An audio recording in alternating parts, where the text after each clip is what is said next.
Hello, friends. Welcome back again to round 4 now of Burnt Cookies. I am Cookie Monster, your friendly neighborhood. We're going to talk about everything Burning Man again.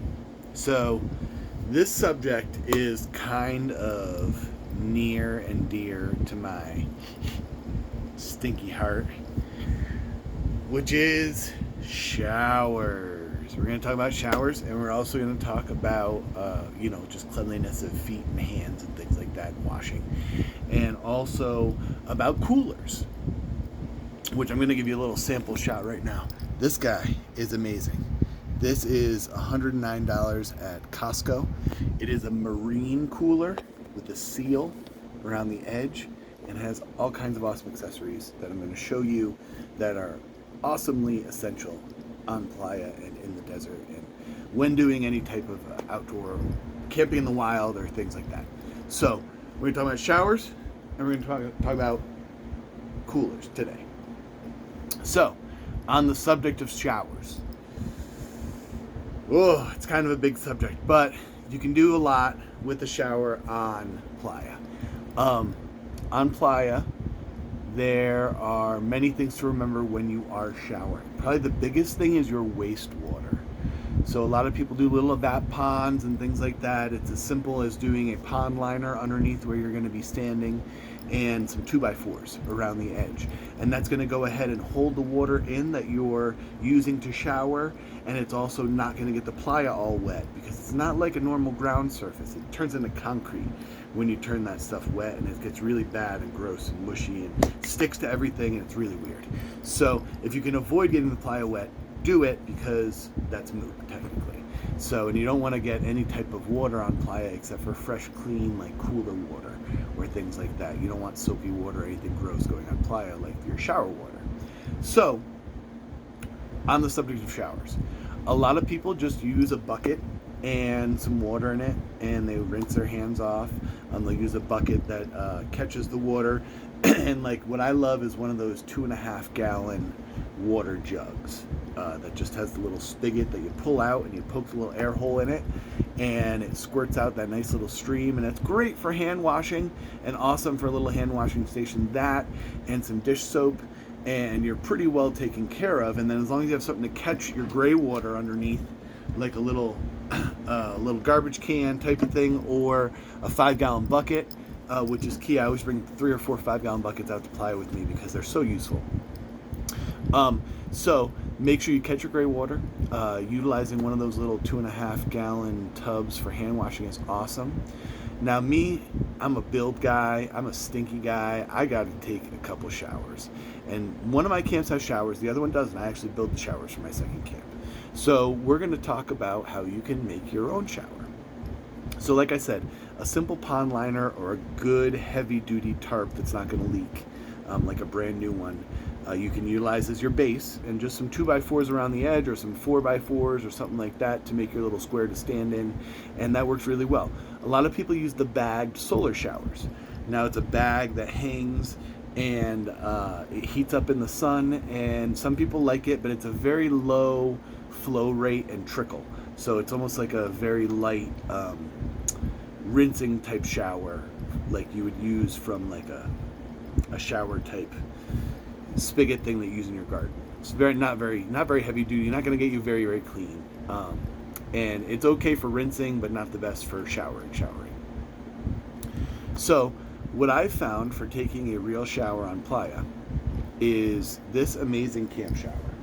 So it's a camp shower with battery supply. They run about $40 on Amazon. I really like this one specifically because all the batteries are interchangeable, and it comes with 2 batteries that you can charge up, and each battery lasts probably 8 to 10 showers. So it's really awesome. It works really well. And that, like it says, it's made for the beach, festivals, camper vans, pets, whatever. Like, it's pretty awesome. So it comes like this in the box, all prettified up. And we're going to talk about that too, because you don't want to bring stuff out to the playa in this box, because what's this box going to be once you take the camp shower out of it? It's going to be moop. It's going to be crap. You don't want to have to bring that out of the playa. So If you can get rid of it beforehand, you're better off, and do it in something like this that it comes with, and that's what you carry it around in.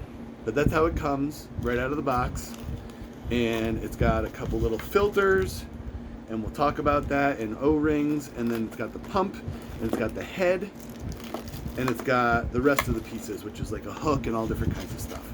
Now, when you're on playa, stuff gets gunked up really fast and easy. So, like this is great. It's gonna last for a couple showers, gonna be awesome. After a few showers, you need to go into your shower head that they give you. You need to unscrew it, just unscrews like any other shower head. And there's gonna be a little like foam pad here. Take that thing out of there. Leave the ring that holds it in place, but take that foam pad out of there, because that's what's screwing up your shower flow and making it so that you can't even barely get a trickle out of it. It's often what messes this up, or your little filter on the bottom is clogged. So this is your pump piece, and you have a filter on the bottom here. So this will get clogged with hair and stuff like that, and you want to take all that out before it gets stuck in your pump. So, but it's awesome because this little battery slides right in and out, just like that. You can wiggle it on out, and that's the battery. Pop it in, make sure it's in there all the way, and then what you do is you hold it for 3 seconds to turn it on. The little blue light's going to turn on. You're going to get it directly in the water. Directly in the water. Okay, now when I squeeze it this way, it starts the pump action. When I do it that way, it turns it off. So look at that. This is very showerable. This makes for a really nice experience when you're on playa, and you can actually legitimately rinse yourself off. And like I said, this has been a couple times to me. That's why it's a little clogged up and it shoots a couple directions. Turns off like that. Turns on like this. And you can take a real shower. You can wash your hair, everything like that with about, I'd say about 2 gallons of water I utilize when I take a shower on playa. And that's not that much to bring out with you again and to save or to reuse for future showers. And it works out really, really well, and I end up keeping myself pretty darn clean. So, highly recommend utilizing a camping shower like that. If you don't go that route, again with the base, and get one of those little pump showers, or pump, it's a garden sprayer. You can get it at any hardware store. Garden sprayer, you pump it, and it builds up the airflow in the big tank, and that's got like a hose and a little head, and you squeeze the trigger, and then you can actually like wash yourself off with that. And that gives you a decent pressure, and that's kind of the only other thing that's going to get caked on playa off of your nasty butt. The other thing that you can do is there's always Dr. Bronner's out on playa, usually, I don't know what they're called, foamy homies or something like that, or the fromagerie or something like that every year. But they basically do a bath for everyone to enjoy together socially. So realize that is a social event. Also, the human carcass wash is a very social event. If you don't enjoy being touched, if you don't want to be touched by other people, it's probably not your thing. It's a group of like 6 or 8 people that all touch each other while they wash themselves, not in a sexual way, but in a washing way, and get each other clean. It's kind of awesome and interesting and weird. That's called the human carcass wash. So, keeping yourself clean. Even if you only do this 2 or 3 times during the week, it's so worth it because you're going to feel like a new person after a shower. My first burn, I went totally without a shower, I think until the very last day, and it was not, I was very crabby, and it makes it a lot harder. So, showers make life easier and make things a lot more fun. Also, I like to make my own clothes for burns. Coolers. We're going to talk about coolers now. Coolers are an essential part of Burning Man. Essential. If you're going to have your own food, and like I said, there's camp meal plans, but sometimes those don't work out that great. So bring backup. Bring a backup for your backup. So I always like to bring my own food, especially a decent little bit of my own food. And if I have leftovers towards the end of the week, I start cooking stuff off and feeding other campmates and things like that. But having your own food is key. So with your own food comes a cooler. And you can buy ice on playa. a place called Arctica at 3 and 6 and 9 that you can buy ice almost any day during the daytime. So I highly recommend visiting Arctica. There's a line sometimes. Bring some shade, maybe something fun to chill with, or a beverage, a good cold beverage, because you might be there for an hour or two. But they will sell you ice. Also bring cash. They do have card readers too, but cash is always better. But here, we're going to go over here a little bit. We're going to move out of my lights for a moment. And we're going to check out this cooler. So, this is the cooler that I highly, highly, highly recommend. Like I said, it's a marine cooler. Oh, hi, Derp. And it's from a company called Coho. And they are epic, and they do this for boats, basically. So a lot of people leave their coolers out on their boats on the deck. So it's sitting out in the sun, the intense sun, and it also is retro molded, which means the inside is molded out of plastic in a single piece. So there's very little air escaping. There's also a good seal. You want to make sure your cooler has a good seal around the edge here. If it doesn't have a good seal, you're screwed. And these are the good latches. So this thing closes like that, and it latches, and it's amazing. The other thing I love about this is you can get one of those long locks, and you can actually padlock this guy shut on Playa. So no one's going in and out of your food supply, and no one's messing with your ice or anything else like that. So it's kind of amazing for that.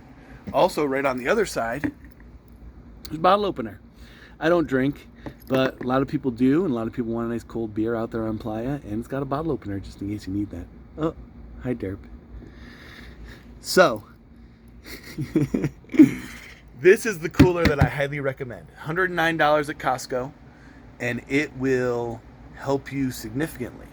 Now, this cooler will last 7 days with ice, and I have proven this on Playa, at least 5 days with ice on Playa.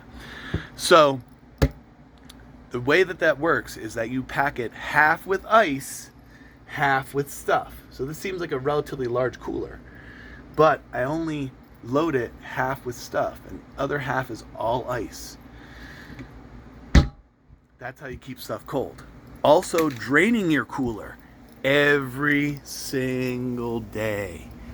If you drain your cooler every single day, your ice is going to last twice as long, literally. So it's going to make a huge difference out on Playa.